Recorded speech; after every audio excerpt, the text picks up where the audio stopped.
Angkatan bersenjata Rusia merilis rekaman momen amunisi lancetnya menyerang senjata peluncur roket MLRS milik militer Ukraina.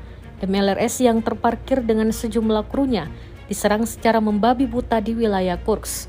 Rekamannya beredar di Telegram pada Minggu 11 Agustus 2024. Dalam keterangan unggahan disebutkan, Rusia versus Ukraina masih bertempur hebat di wilayah Kursk. Namun Rusia mengklaim menang banyak, salah satunya usai lancet sukses mengalahkan MLRS Ukraina dan truk pick-up bersama awaknya. Ledakan tampak jelas dalam rekaman. Rekamannya pun menuai berbagai komentar dari warganet. Diketahui pertempuran di Kursk dilaporkan masih berlangsung sengit hingga saat ini.